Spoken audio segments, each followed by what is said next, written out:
really hope this camera is angled correctly. So this is different. I am actually going to narrate this vlog because so much happened and they're like, I didn't explain everything, so there are bits and pieces of clips. So I just thought the best thing to do was to narrate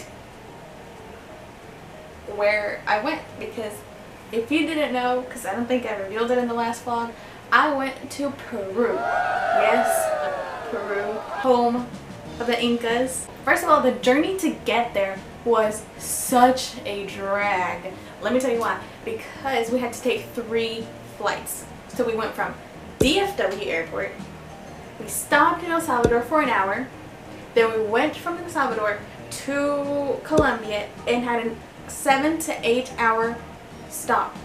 We just had to wait there. It's like 12:30 and our flight leaves at 4:30ish. So, but we still gotta get to the airport, and Diana's pretty sure that she's gonna get lost, so we're going ahead of time, and we still have to be there a couple hours before our flight leaves to get their security and deal with everything. So it's gonna be a long journey. What am I gonna do for 8 hours? Who planned this? Yeah, you have to do a better job. We tried to sleep on the plane, but that didn't work out very well, so we were sleep deprived, hungry, because the airport food is expensive. But anyway, so we made it to Cusco, Peru. It is beautiful. Oh my, our hotel was right in front of Plaza de Armas. There were tourists everywhere. It was full every day, full of people, full of vendors, full of shops. The first day that we got there, we just slept, because we left here one day, we arrived in Cusco the next day because of the stopover in Colombia, and I kid you not, I went to sleep at 5 p.m. It's 3:45 right now, but I'm about to go to sleep because I did not sleep at all at the airport, and we have to wake up early tomorrow because we're going to Machu Picchu. That's the earliest I've ever slept. But then I woke up at 9 p.m. and I couldn't go back to sleep. We had to go to sleep early though, also because we were going to wake up extra early the next day because we were going to Machu Picchu. We took the morning turn to go to Machu Picchu. They picked us up like at 4 a.m. So we had to wake up at 3:30 a.m. to get ready, go outside the hotel and wait for our travel agent. So at 4 he picked us up, then we got in a van. We took the van to a train stop. We took the train for like 2 hours or something like that to Machu Picchu Pueblo. Then we took a bus that would take us to the entrance of Machu Picchu. So we took a van, a train, and a bus just to get there. There we met our tour guide, and he guided us up the first path to reach Machu Picchu, and oh my god, it was insane. It was full of people from everywhere, but it was so pretty. It was so green. It looks like a postcard, literally. The pictures that I took there, I could put them in a postcard because they were so good. If you see pictures online of Machu Picchu, it looks exactly like that in real life. Let me tell you, there were llamas everywhere too. Our group was really small. It was just my parents and I and another family, which was 2 parents and their daughter. So it was like another one of us, but they were from Spain, and that was just the 6 of us. Then later 2 other guys tagged along with us. I don't know how they did that or whatever, but so in total, besides our tour guide, it was 8 people in our group. First, we had to climb these steps. We were winded immediately. I thought, there is no way I'm going to survive walking all the way up Machu Picchu. But that was the hardest part because it went like this, and once you got to the top, you could just walk normally. The history of the Machu Picchu was really interesting. The tour guide did a great job of explaining everything. The architecture, the traditions, the theories, because they didn't know a lot about what happened or how things were made, so they had to like kind of put it together. He did tell us that slowly Machu Picchu has been deteriorating over the years. which is why they closed off a lot of the area so tourists can't touch it or can't walk on them anymore because it was getting ruined. Because in a couple of years, Machu Picchu is going to be destroyed. It's going to be gone. It's going to go extinct in a way because it is getting ruined slowly, little by little, as everything else is. But they're really trying to keep it intact. They go and seal off areas that they don't want tourists to go to, and they also reinforce some of the structures, because when we were there, we saw some people fixing some things. I don't know what they were doing, but they were probably trying to maintain it how it is. Now I see why Machu Picchu is one of the 7 wonders of the world, because it is amazing. You really have to see it in person to get the full feeling of it. It's like taking you back in time, and you can see how they used to live back then, because people did live there and they had their own systems and everything worked perfectly during its time. So after we finished our tour of Machu Picchu, we went back to the area where the train station is, but not before we and our new friends from Spain went to go eat at a restaurant. So we went to go eat, we talked, we chatted, we had a great time, honestly. We got friends now, and if you remember, we made friends from Spain, and when Diana and I went to Puerto Rico, I'm telling you, it's a freaking sign that I need to go to Spain. So we arrived back to our hotel that day like at 8 or 9 p.m. And if we thought that the Plaza de Armas was full in the day, at night it's still the same. I don't know, these people do not sleep. Maybe because we did go around the time that it was their Independence Day, so they celebrated all week. And I'm telling you, like fireworks, firecrackers, parades, bands playing in the square. Oh my.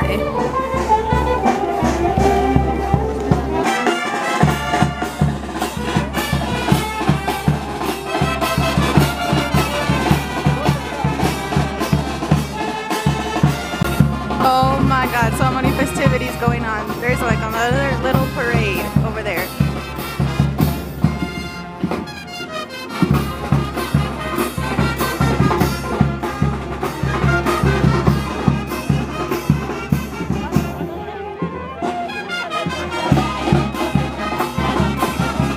The next day after Machu Picchu, we decided to take a chill day because we were still sleep deprived. We were tired, so we said, you know what, we're just going to rest for today, go into the square, walk around, go into some shops, and just hang out there.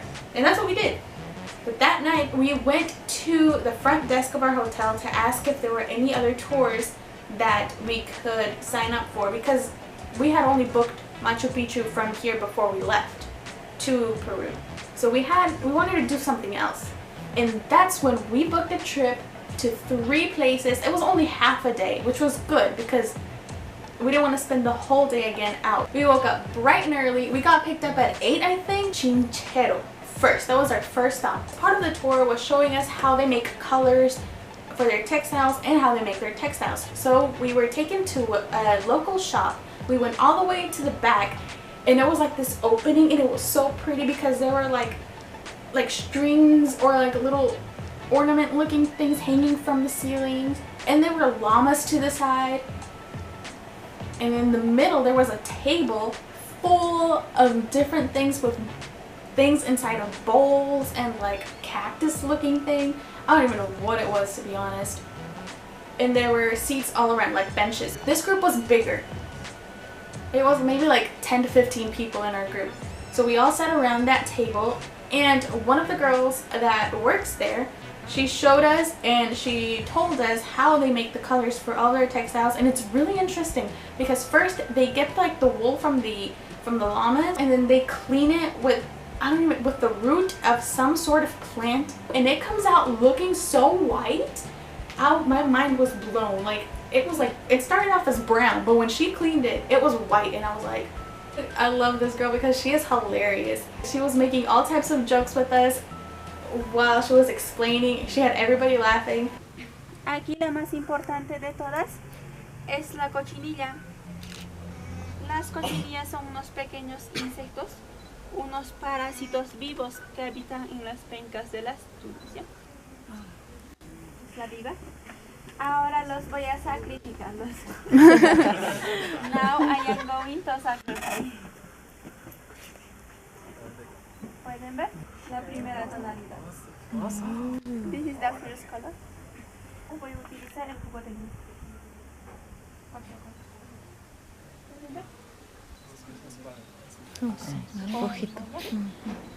For other color I put the alum stone. Para otra tonalidad voy a utilizar la piedra lumbre. Ya no es el cuarzo, tampoco es el hielo, es un mineral. Otro color.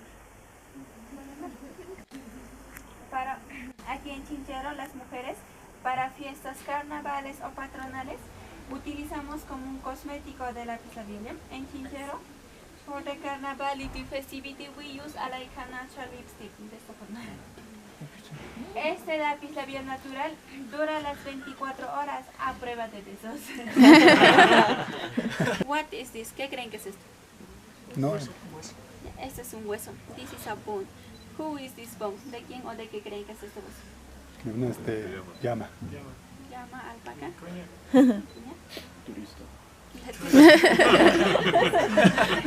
El señor tiene razón. Este es un hueso de un turista que no nos quiso comprar nada. This is the tourist bone who didn't buy anything. But that's where my dad also met a little friend. I think it was maybe a sibling of theirs. I don't know how they're related. But there was a little boy, maybe like 2-3 years old, with a soccer ball. And of course, my dad is a soccer fanatic, so he started playing with him. It was the cutest thing ever. So we left from there. We were only there for maybe like 30 minutes. From Chinchero, we went to Moray. Moray is just a place, I don't even know, they look kind of like crop circles, which is kind of scary. But they also look like mazes, but not really. It was just circles. It's circle within circle within circle, and it looks really cool. But you don't do anything there, you just look at it. It was still amazing either way. From Moray, we went to Maras. Now Maras, it's filled with salt. That's where they like produce it. Our tour guide said that it first started off years ago, a couple of families that would produce salt, but then over the years it started getting bigger and bigger and bigger, and now it is filled with salt. Salt is everywhere. The water there, they told us we could try it. I didn't because I heard it was really, really salty. That is the most salt I've ever seen in my entire life. I think you're right, it like crystallizes. Yeah, as the water evaporates.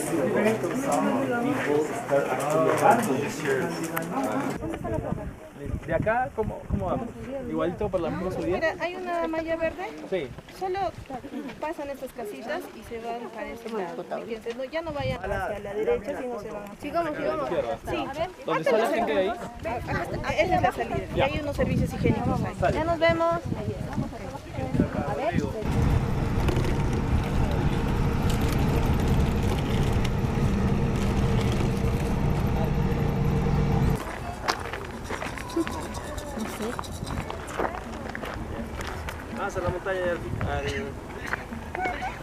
Once we were done with Maras, they took us back close to our hotel. We had to walk some of the way because no cars can get into Plaza de Armas. You can only walk.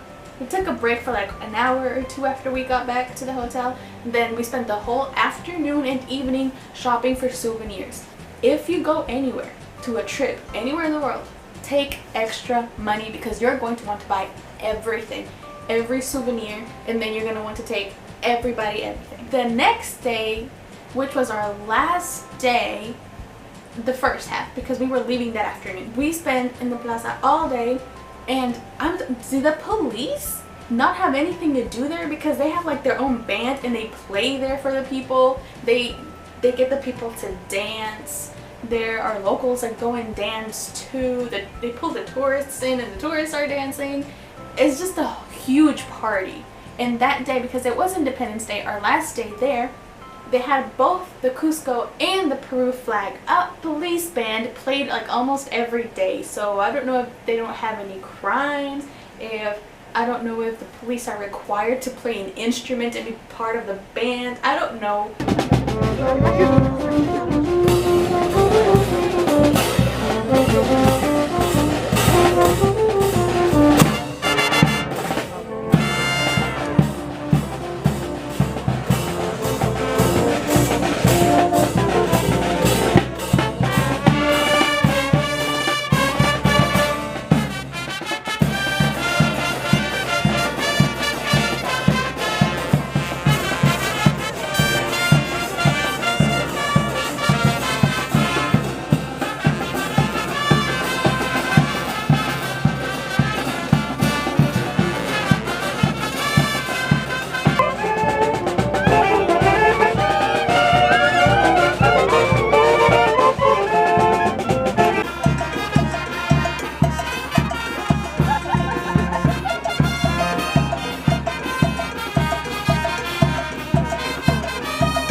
Oh my god, there's a protest going on.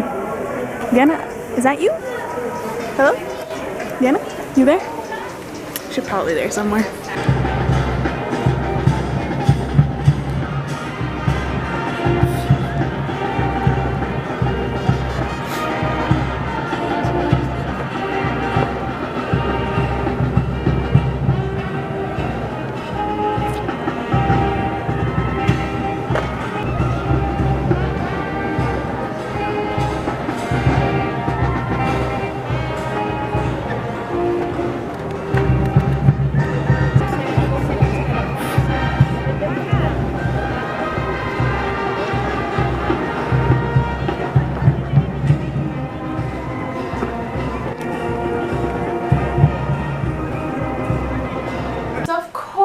When it was time to leave, we went to the Cusco airport, back to Colombia, where we waited once again like 7 hours, did not sleep at all.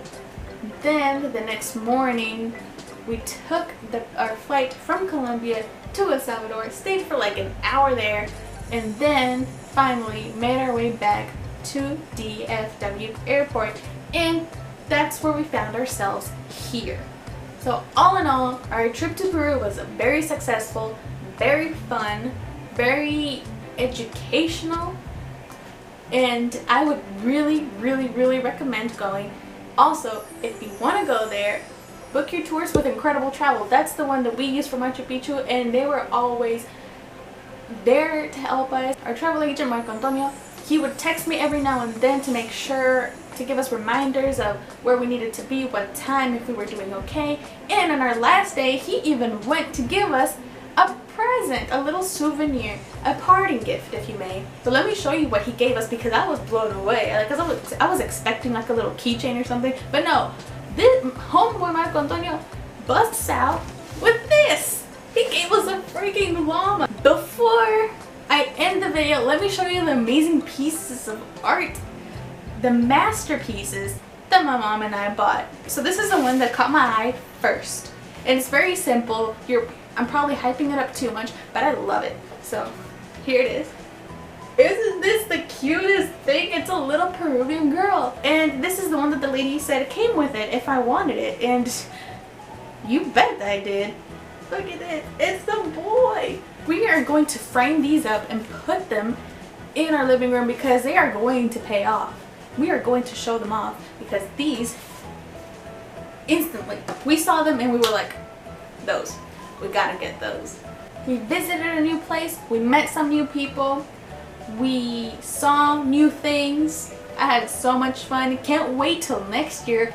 Who knows where we're gonna go next year. And hopefully the whole fam goes, because this year and last year it was only my parents and I. Hopefully next year Diana and Abraham and the kids will go. So that'll be another adventure for another video.